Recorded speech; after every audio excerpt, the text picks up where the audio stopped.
Remember the first time you saw a Pollock painting, Norma? Oh, yes. Walking into that gallery, my mind ready to devour traditional landscapes and portraiture. Then bam! Nothing prepared me for the chaos and freedom splashed across that canvas. Took my breath away. That's how I responded too. My art teacher back in Taipei took us on a field trip to see an exhibition. My first sight of a Pollock, it was like this thunderbolt moment. All my preconceived ideas of what art was and could be shattered in an instant. Shattered, yes. A good word for it. Abstract Expressionism, it was like a whirlwind upending everything I thought I knew about art. It was a riot of colours, shapes, forms, all intensely emotional and deeply symbolic. I remember just standing there, hypnotised by the layers of paint, trying to decipher what it all meant. It was liberating, wasn't it? To realise that art didn't need to mean something specific, that it could just exist, triggering emotions and thoughts in each viewer. That was the true power of abstract expressionism. Exactly. Art wasn't about depicting anymore, but about being. The observer was no longer a passive receiver, but an active participant. The painting was a dialogue, a playground, a Rorschach inkblot test, each viewer finding their own meaning, their own truth. For me, that singular encounter with Pollock's imagination changed how I viewed art forever. It was as if these paintings unlocked something within me, gave me permission to feel, to express, to dare. From that day forward, I couldn't look at art the same way. Abstract expressionism, it was a revolution, an upheaval from the inside out. Not just an art movement, abstract expressionism was a lifestyle. Yes, so well put, Qing. And at its crux lay techniques that tore apart the notion of what creating art meant. Absolutely, Norma. One such key technique was the automatic style. This involved the artist letting go of conscious control. They let their subconscious guide the creation process, prioritizing spontaneity and emotion over careful structuring. There's an unforgettable allure to the rawness and energy that this technique brings to a canvas. It gives the viewer an intimate, unfiltered glimpse into the artist's psyche. And then, another characteristic was the use of large canvases. These were not just random choices. They were purposefully chosen to engulf the observer, to become almost environment-like.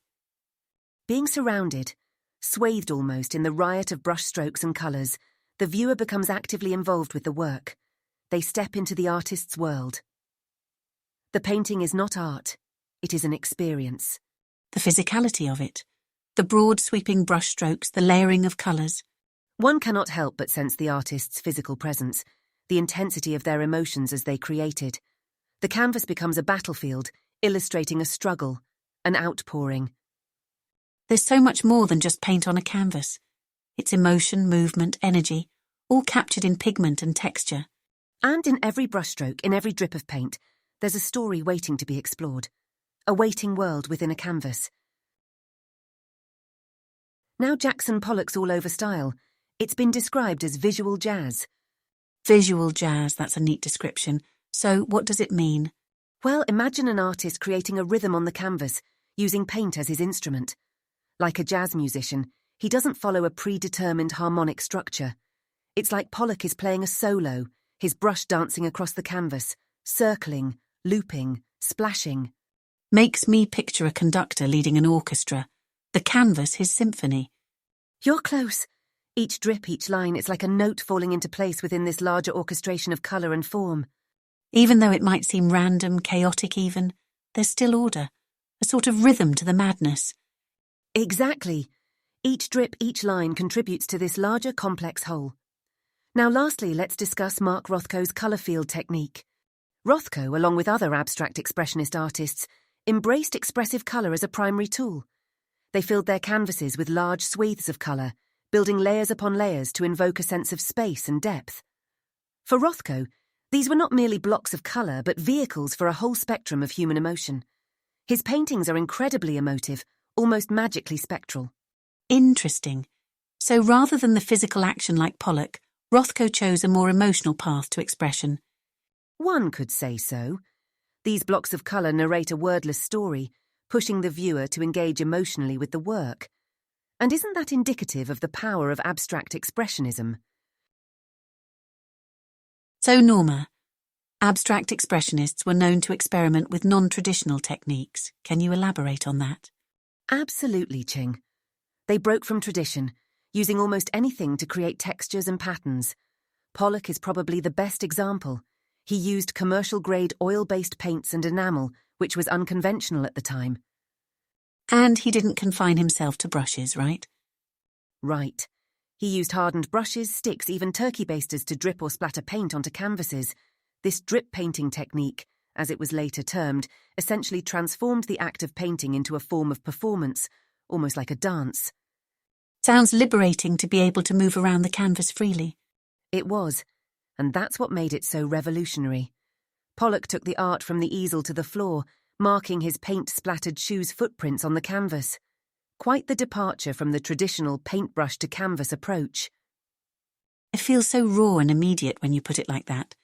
And Rothko, he too had a unique approach with his washes and stains of colour. Yes, very much so. Rothko was more subtle but equally groundbreaking.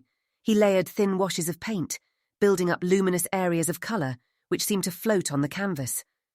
His approach was much quieter, but it drew the viewer into an immersive and deeply emotional experience. It was about painting becoming an environment, more than an object to observe. Both artists challenging convention, one with physicality and force, the other with subtlety and layers of colour. You can clearly see how these experimental techniques were fundamental to their distinct styles. So, Norma, it seems like we've been focusing so much on their techniques. What about the artists themselves? What led them down this path of radically divergent expression? That's an interesting question, Qing. It's often said that artists are the products of their time, and this held true for both Pollock and Rothko. The world was rapidly changing around them, and they were looking for ways to meaningfully connect with that experience. It's fascinating how they embodied their personal experiences through their unique styles. Pollock, fighting his demons, found solace in his innovative drip paintings. And Rothko, in his ceaseless quest for the profound, sought emotional resonance through his intensely chromatic colour fields. Indeed, Qing. Both artists pushed the boundaries, crafting poetical spaces using paints and canvas. Pollock drew his inspiration from Native American sand painting and Mexican muralists. His drip paintings, like No. 5, 1948, represent an artistic chaos, which resonates with the turmoil of his inner feelings. Sounds like his work was cathartic for him. Much like Pollock, Rothko too was seeking a connection, albeit with a universal human experience, wasn't he? Yes, Qing. Rothko's colour-field paintings were an attempt to strip art down to its bare bones and engage viewers on a purely emotional level. His iconic works like No. 6, Violet, Green and Red, invite the viewer into an immersive expanse of colours, and in silent contemplation you find your emotions speaking. Such an intimate act, like each painting is a private conversation between the artist and whoever is viewing it. That's a beautiful way to put it, Qing. So much of abstract expressionism is about communication, the artist communicating with themselves, with their canvas, and, ultimately, with the world. We find this in the works of both Pollock and Rothko. Qing, can we consider abstract expressionism without discussing Willem de Kooning? Norma, that would be impossible. His work significantly impacted the movement. Could you enlighten us about his contributions? Absolutely, Qing. What comes to mind is how de Kooning ingeniously melded figuration and abstraction in his art. His masterpiece, Woman Eye, for instance, is a seismic clash of the human form and abstract expressionist technique. Provocative in its depiction, wouldn't you say? Stirring indeed. What fascinated me about his style is it never seems completely abstract. Norma, how did that factor into his technique? That's the genius of de Kooning, Qing. His simultaneously abstract and recognizable female forms in his painting resonate with an inherent tension. But let's not forget the energy of his brushwork. His ferocious, sweeping strokes are so visceral and dramatic, they almost become characters in their own right. Norma, would I be mistaken to say that his style leans more towards German Expressionism? You've got it, Qing. The expressiveness and interior turmoil trademark of German Expressionism is palpable in de Kooning's work, but his genius was in mirroring this with the spontaneity and freedom of American abstract expressionism. It sounds like de Kooning's ability to fuse these techniques made him an innovative force in this movement. Exactly, Qing. In melding the abstract and the representational, de Kooning dovetailed emotion and intellect.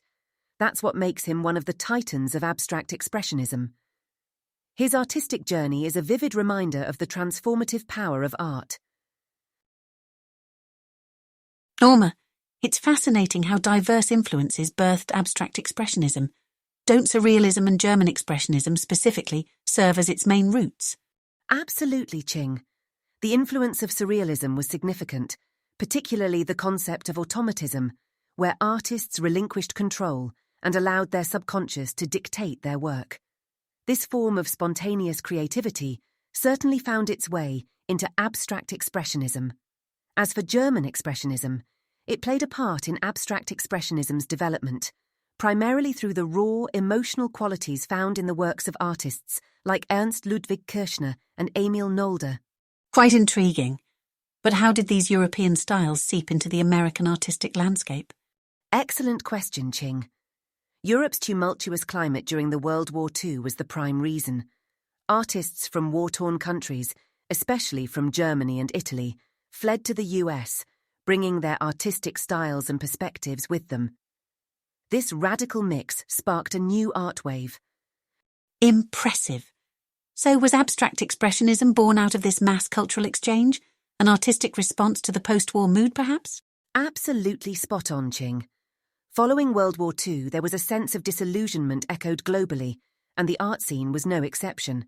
Abstract expressionism emerged as an outlet for artists to grapple with such turbulent emotions and their new reality, thereby providing a powerful lens to understand this historical moment. That really puts abstract expressionism in perspective. It's not just an artistic revolution, but a reflection of the era's spirit. Remarkable. Just as you mentioned, Qing, the European exiles played a crucial role in bringing abstract expressionism to life. Let's examine these influential artists. Max Ernst, a German artist with a background in surrealist and Dadaist movements, was one of these figures. His use of automatic techniques and manipulation of unconventional materials paved the way for abstract expressionists to experiment freely. That's intriguing, Norma. But wasn't Piet Mondrian also influential in this movement? Indeed he was, Qing. Mondrian, a Dutch artist, ventured beyond traditional bounds with his minimalistic and abstract approach. His iconic, grid-based compositions using primary colours were fundamental to establishing a freer perception of art. Although he differed from the abstract expressionists in terms of emotional intensity, his philosophy of harmony and balance through pure abstraction certainly resonated with them. I suppose these radical ideas triggered expansive growth in the art world, granting artists the liberty to express their emotions unrestrictedly. But was there a spiritual aspect to all this? In fact, there was, Qing. Abstract expressionism isn't just about external influences and reactions to societal upheavals, but also about introspection and spiritual exploration. It reflected an innate desire of artists to communicate deeper truths that transcended reality. This quest for the sublime and the spiritual can be vividly experienced in Rothko's large-scale colour-field works that seem to engulf the viewer in their vastness. Now that you mention it, Norma, I remember being absolutely captivated by Rothko's works. Their simplicity yet depth is mesmerising. They evoke a sense of ineffable mystery and render language inadequate. Norma, didn't socio-cultural factors play a substantial role in the emergence of abstract expressionism? Absolutely, Qing. The social and cultural milieu of the time deeply impacted the rise and flourishing of this art movement. Could you elaborate more about the specific influences the post-World War II era had on this extraordinary art movement? Well, the aftermath of World War II brought with it a collective sense of disillusionment and despair. This grim global scenario led to artists seeking new channels of expression. They needed a creative outlet to lucidly portray the intensity of the human struggle they were bearing witness to. I suppose the art of the time gave birth to a deeper layer of exploration, not just pertaining to the aesthetic aspects, but also in terms of emotional and psychological anchorage. Indeed, the artists were cultivating an intuitive process that drew directly from the subconscious. Their work started reflecting sentiments of loss, isolation, and existential angst. This was a significant departure from the conventional art that portrayed idealized realities. Abstract Expressionism thus became the voice of an era jolted by war and yearning for a deeper understanding of the human psyche. That's intense. So the societal trauma was powerfully echoed in the canvas. The shift from the traditional to the abstract must have been a radical response then. It certainly was. This art movement was in essence an explosion of raw emotion. It was all about capturing the reality of the human experience post-war and representing that truth for the world to vicariously encounter. These artists' creations were immersive, enveloping their viewers in the tumultuous emotional landscape of the time. Could we also talk about the influence of the Cold War era on abstract expressionism and how it got promoted? Sure, most definitely. The socio-political dynamics and the cultural climate of the Cold War era greatly influenced the development and promotion of abstract expressionism. If we trace the trajectory, we see how this art movement was systematically propelled to the forefront of the global art scene. I didn't know that. Can we understand this as some sort of strategic exploitation of art? In a way, yes, Qing. Art was being deployed as a geopolitical weapon by the USA. It aimed to promote a cultural superiority image as a free-thinking, innovative nation. The government used abstract expressionism as a demonstration of intellectual freedom and creativity, a stark contrast to the Soviet Union's oppressive authoritarianism. So the artists in this style didn't just get lucky with this new experimentation. It almost seems like their works were politically exploited for dominance. From a certain perspective, yes.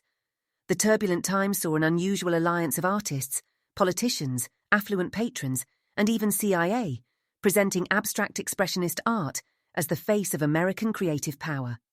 That's perplexing. And what about the New York School? Could you explain their role? Unquestionably, the New York School was paramount in this context. The collective of artists, poets, and musicians who comprised the New York School played a vital role in fostering abstract expressionism, reinforcing New York as the new center of the art world, overthrowing the monopoly of Paris. Their artistic collaborations and shared inspiration greatly boosted this revolutionary art movement, providing it a holistic platform for growth and exploration. Abstract expressionism certainly had a tidal wave-like impact on contemporary art forms. Don't you think so, Norma? You're right, Qing. Abstract expressionism offered a pool of new techniques and concepts that completely altered the landscape of art. For instance, it triggered the emergence of minimalism. Would you like me to delve into that? Sure, Norma. I'm curious to know how such an energetic, expressive style could influence something defined by its bare essentials. Well, in response to the emotional intensity and chaos of abstract expressionism, artists started seeking simplicity, clarity, and order. Hence, minimalism. They began stripping art down to its most basic geometric forms, with a keen emphasis on the physicality of pieces and how they occupied space. This was a direct reaction against abstract expressionism's focus on abstract symbolism and raw emotions. Would you like to know about the impact on pop art next? Yes, that's another contrast, isn't it? How did that connection come about? Indeed, Qing. Pop art represented another turn in the art world, a shift away from the highbrow, abstract terrain dominated by abstract expressionism. It embraced and celebrated ordinary objects and popular culture, breaking down the barriers between high art and low culture. While it might seem the two styles are at odds, the freedom and artistic innovation encouraged by abstract expressionism paved the way for this playful, ironic style that folded consumerism and mass media into the realms of fine art. That's fascinating. Can we also talk about how commercialism in art stems from abstract expressionism? Sure thing, it's a significant part of the legacy. In a broader sense, abstract expressionism forever changed the art market. The attention and value attached to this artistic style, the huge popularity and sky-high prices they fetched, created a new breed of art collectors and traders. The commercialization of art in many ways emerged from this phenomenon. You can say this movement created not only a new language of art, but also established art as a commercially viable and attractive domain. Norma, abstract expressionism isn't just about fine arts, is it? It has permeated into variations like graffiti, hasn't it? Absolutely. The rebellious spirit of abstract expressionism manifests vividly in graffiti art. Think of the adventurous colour palettes, the use of abstract forms, and the emphasis on artists' individual emotional expression. It's all there. I haven't thought about it like that. So the walls of our cities might be covered in the progeny of abstract expressionism. In a way, yes. Similarly, other modern art practices are quite influenced by this movement. Consider the idea of spontaneity, a cornerstone of abstract expressionism. It has become a critical component in digital art and even performance art. Artists maintain that sense of unpredictability and instinct. They just use different tools and methods now. And aren't there contemporary artists who continue using techniques from abstract expressionism? Yes, the legacy of abstract expressionism is being carried forward by artists who are inspired by this movement. They exploit colour, brushstrokes and scale to elicit emotional responses.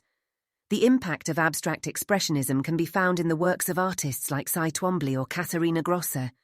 They deploy the dynamic application of paint in a way that feels very much inspired by the movement. That's really fascinating, Norma. So even in our modern digitised world, abstract expressionism continues to be a force of inspiration. It's like this continuous thread weaving from the past into the present. Abstract expressionism's surge in popularity, especially in recent auctions and exhibitions, is intriguing. Don't you think, Norma? Yes, Qing, it is. And it begs the question, why this resurgence? Give it a thought. As the world grapples with rapid digital transformation, people may find themselves yearning for genuine, tangible art. Abstract expressionism, with its rawness and emotional intensity, offers just that. Moreover, artworks from this movement have become more readable with time, and people are now more equipped to decode them, which adds to their allure. Like we're drawn to the authentic, organic nature of these pieces as a counterbalance to the increasingly synthetic digital world. Makes sense. But doesn't it also demand a new way of training our artists? Exactly, Qing. Adapting to the dramatic shift in art appreciation, art education is evolving too. Developing an in-depth understanding of abstract expressionism has become a vital part of the curriculum. Modern pedagogies focus on enabling students to delve into artistic expressions, discover their unique styles, and appreciate the richness of historical art movements, abstract expressionism being one of them. Fascinating. I wonder how it feels to be an art student today, navigating these rich, complex artistic legacies. I can only imagine. It must be truly exciting, challenging, and invigorating. To balance heritage with innovation. What a wonderful journey it must be. Remember the first time we encountered abstract expressionism, Qing? The rawness, the unpredictability, the sheer emotionality. I felt like it was a mirror held up to our complicated, chaotic minds. Oh, Norma, I can't forget that experience. Literally opened my eyes to a different kind of artistic language. It wasn't a straightforward narrative, more like an emotional, textured space that you can wander in. Excellent point, Qing. It creates this open space for interpretation. A Pollock drip painting may feel like a chaotic storm to some, and yet, to others, it could just as well represent the tangled threads of consciousness. Similarly, a Rothko colour field can evoke solitude, melancholy, or even hope, depending on the viewer. Such is the beauty of this movement. Everyone has a unique perspective. You're quite right, Qing.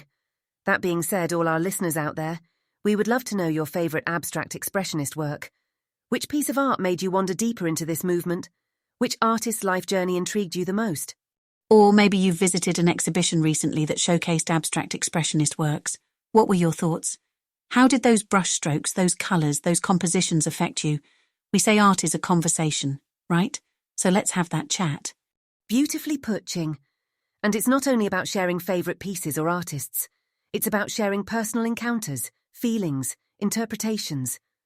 We want to foster a community where we can learn together, and from each other. Art viewing is a shared experience, after all.